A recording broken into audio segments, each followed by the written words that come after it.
السلام علیکم معزز سامعین، کہانی کی جانب بڑھنے سے پہلے ہمیشہ کی طرح آپ سے ریکویسٹ ہے کہ میرے چینل کو سبسکرائب کریں اور میری ویڈیوز کو لائک کریں۔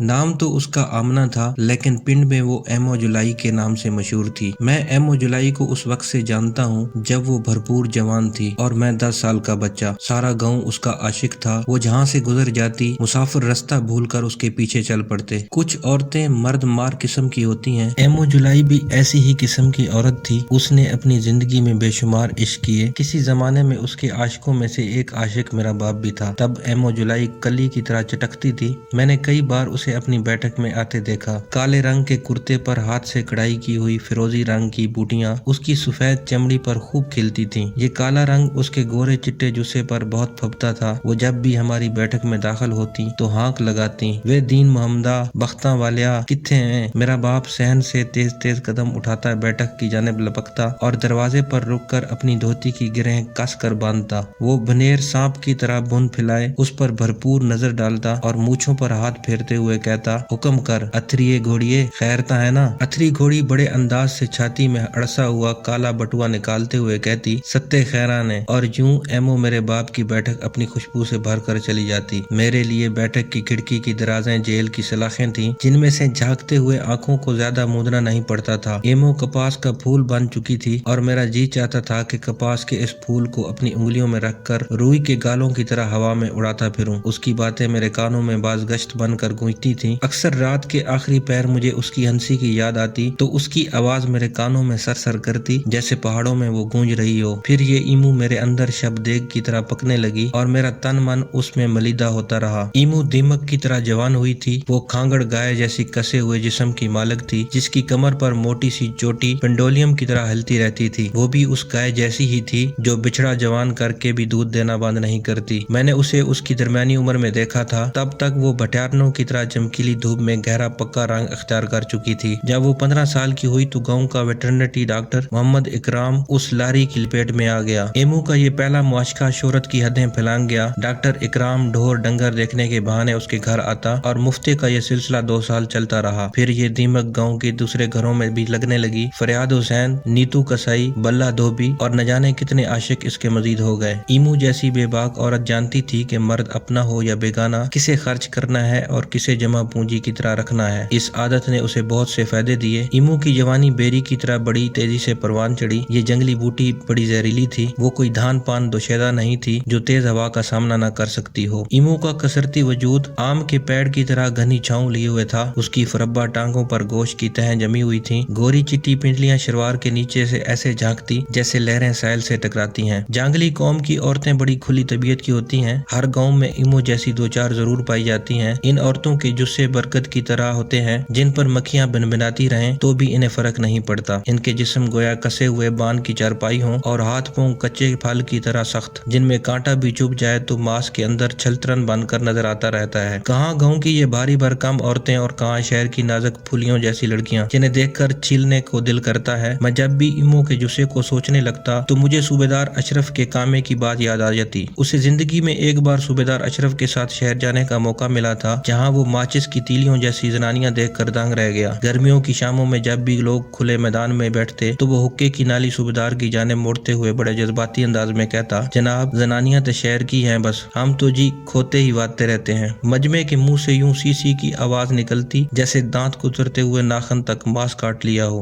ہر بار اس کے اس جملے کو سننے والوں کے منہ سے رالیں ٹپکنے لگتی، لگتا کہ ابھی کھوئے کی کلفی جیسی شہری عورتیں زبان پر رکھنے کو مل جائیں گی۔ میرے ہوش سنبھالنے تک ایمو کی 2 شادیاں ہو چکی تھیں۔ پہلی شادی 2 سال چلی جس میں سے اس کی ایک بیٹی تھی جو وہ ساتھ لے آئی۔ دوسری شادی صرف 15 دن ہی قائم رہی اور ایمو مستقل طور پر اپنے گھر آ گئی۔ یہ اس کی عمر کا وہ دور تھا جب گاؤں والوں کے لیے اس کا وجود گندے نالے کی طرح ہو گیا تھا۔ میں گاؤں چھٹیاں گزارنے آیا تھا۔ ان دنوں میرے خیالات کی زمین پر ایمو کے نام کی فصل کٹ چکی تھی۔ میری ساری توجہ اپنے پولٹری فارم کی دیکھ بھال پر مذکور تھی، اس لیے میں گھر سونے کے بجائے وہیں پڑا رہتا۔ ان دنوں مجھے جاڑے کی راتوں اور کتے کے بھونکنے میں بڑی مماثلت मालूम होती थी। तन्हाई भी ऐसे ही मेरे ठंडे वजूद पर चोटें करती जैसे कुत्ते के भौंकने की आवाजें समात पर हमलावर होती हैं। मैं भी दूर से आने वाली मुस्तकिल चूं चूं की आवाज सुन रहा था कि दरवाजे पर दस्तक हुई। मैं जानता था इस वक्त रियाज के सिवा और कोई नहीं हो सकता। मेरे दरवाजा खोलते ही वो जल्दी से अंदर घुस आया। उसने अपनी बुक्कल से शराब की बोतल निकाली और चरपाई पर बैठकर गटागट पीने लगा। खैरियत है ना जाके,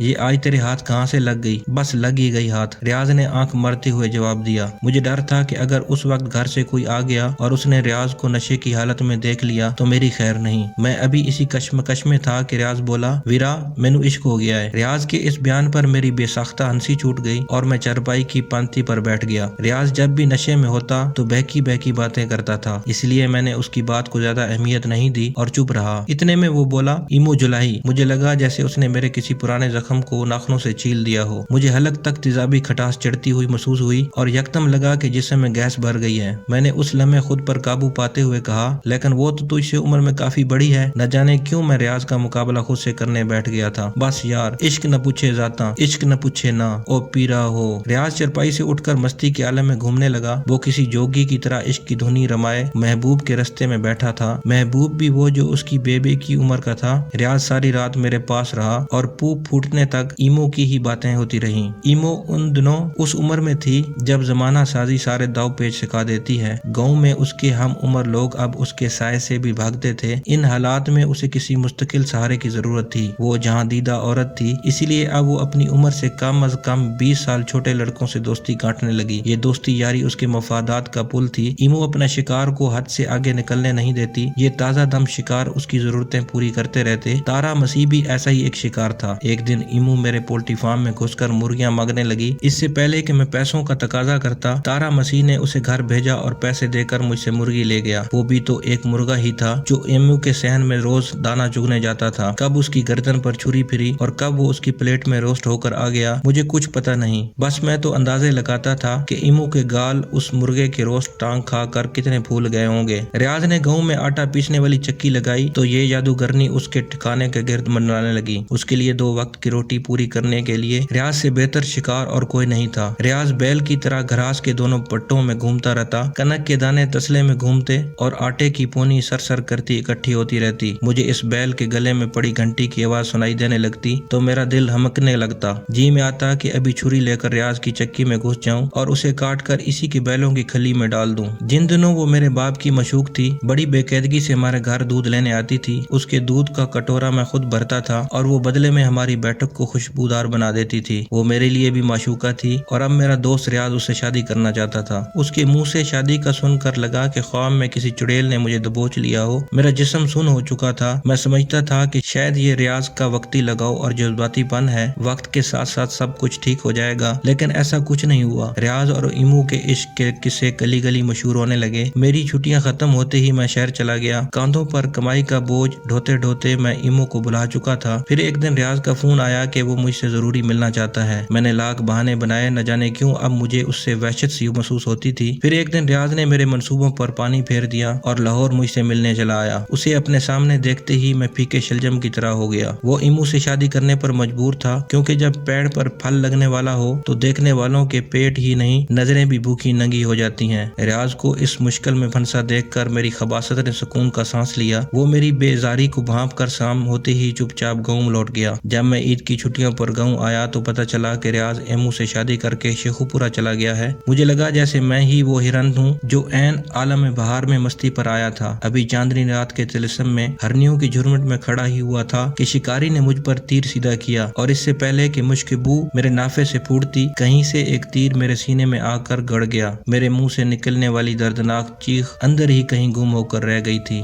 ईमो में न जाने क्या मकनातीसियत थी कि हर कोई उसकी तरफ खींचा चला आता था। मैंने शहर में उससे कहीं दर्जा हसीन औरतें देखी थी, उनके मुकाबले में तो वो गोश्त का ढेर थी और रियाज शहवत का सूखा तना। बस एक बात ईमो को इन सब हसीन औरतों से जुदा करती थी और वो इसके जिस्म से फूटने वाली खुशबू थी। वो बिल्कुल न्याज़बू के पौधे की तरह थी जिसे छूने वाले हाथ से कितनी ही देर खुशबू फूटती रहती है। जब ये न्याज़बू रियाज के घर लग गया तो मैं उसकी बू सूंघता सूंघता गाँव चला जाता, जहाँ अब सब कुछ वीरान था। ऐसा लगता था जैसे मेरी जेब कट गई हो और मैं बेयारो मददगार लारी अड्डे पर मुसाफिरों के मुंह तक रहा हूँ। इस दौरान मैंने खुद को गाँव की दूसरी लड़कियों की जाने मुतवज्जा करने की भी कोशिश की। नज्जू भी इनमें से एक थी, सांवली सलोनी नज्जो, जिसके चेहरे पर नमक ही नमक था, और मैं नमक की इस डली को जुबान पर रखने के लिए बेचैन हो गया। मेरे दोस्त अकरम को मेरी इस चोरी का इल्म था, इसलिए जब भी मैं गाँव जाता वो इस डली का जिक्र चटखारे ले लेकर करता। फिर एक दिन वो इसके इशारे पर बैठक में मुझसे मिलने आ गई। मैं डरता झिझकता अंदर दाखिल हुआ तो वो दरवाजे के पीछे खड़ी थी। अकरम बैठक में हमारी जानिब पुश्त किए कंप्यूटर पर मसरूफ था। मैंने अपने अंदर की सारी कमीनगी को देगची के पैंदे पर लगे सालन की तरह खुरच खुरच कर एक जगह इकट्ठा किया और उससे बातें करने लगा। वो देखने में जितनी नमकीन थी उससे कहीं ज्यादा शहद जैसी मीठी भी लगने लगी थी। मैंने उस मिठास का हाथ पकड़ते हुए कहा, सोने हो, फिर क्या इरादा है? पता नहीं ये अल्फाज किस तरह मेरे मुंह से अदा हुए। मैं कहना तो कुछ और चाहता था, लेकिन अजीब सी बदमाशी मेरे अंदर करवटें लेने लगी। जैसे सोए हुए सांप पर किसी राह चलते शख्स का पांव पड़ जाए तो वो खसमसाता है, बिल्कुल वैसे ही मैं भी अंगड़ाइयां ले रहा था। इतने में नज्जो बोली, की मत बोलजे।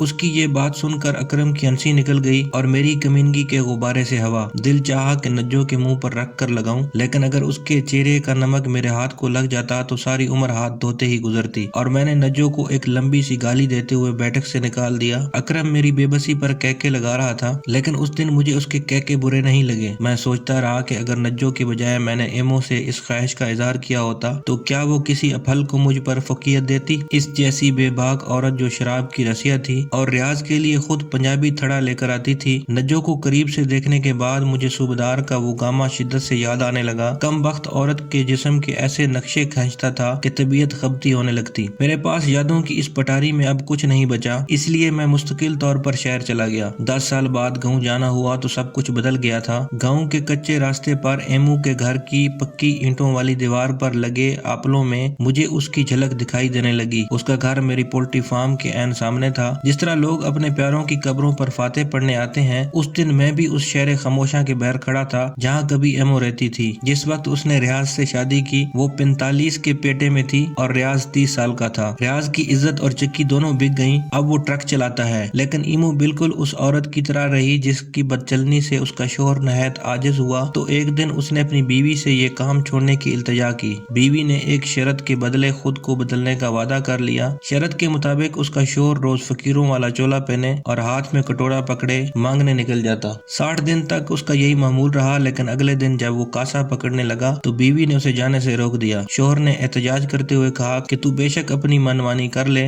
लेकिन अब मैं मांगने से बाज नहीं आ सकता। बीवी ने हंसते हुए कहा कि आदत कभी फितरत का मुकाबला नहीं कर सकती। एमू भी अपने कसब का गला न घूंट सकी। एमू जिस तालाब में थी वो ताफन ज़्यादा था, लेकिन मुझे इसके इश्क में मछली की तरह तैरना अच्छा लगता था। जुलाही की ये खड्डी मेरे दिल की पोनियां बना बना कर अपनी मर्जी के बेल बूटे निकाल रही थी। मुझे इसका बस एक बार इशारे से अपने पास बुलाना याद है। जब माँ ने उसे मेरे बाप के साथ बैठक में रंगे हाथों पकड़ा तो घर अखाड़ा बन गया। वो रोज मुझे कमर पर हाथ रखे खा जाने वाली नजरों से देखती थी, जैसे मुझे मुखबर समझ रही हो। फिर एक दिन उसने आवाज लगाई, ओ कुतिया इधर आ। मैं गली में आवारा कुत्ते की तरह सर पर दौड़ा और पीछे मुड़कर नहीं देखा। मैं वाकईतन कुत्ता ही था, गलियों का आवारा कुत्ता जिसे असू के महीने में मुश्क मारती कुतिया ने दुवाना बना रखा था। गली के दूसरे कुत्ते भी उसके तक्कों में थे और वो जोबन पर आई दौड़ लगाती कुतिया जिसके पीछे दौड़ने वाले आपस में लड़ रहे थे। वो जबान निकाले राल टिपकाए देखती थी कि कौन इस दंगल में जीतेगा। वाओ वाओ की आवाजें निकालते, दांत नकोसते, इसको सूंघने को बेकरार कुत्ते एक दूसरे को भमोड़ते रहते और फिर सब बेदम हो गए। जाटों के कुत्ते ने इस मुश्क मारती कुतिया को जीत लिया था और अब मैं इस मैदान में खड़ा इस संजोग को देख रहा था। उस दिन वापसी पर मैं शेखुपुरा से गुजरते गुजरते रियाज के घर की तरफ हो लिया। मैं इमू को जी भर कर देखना चाहता था।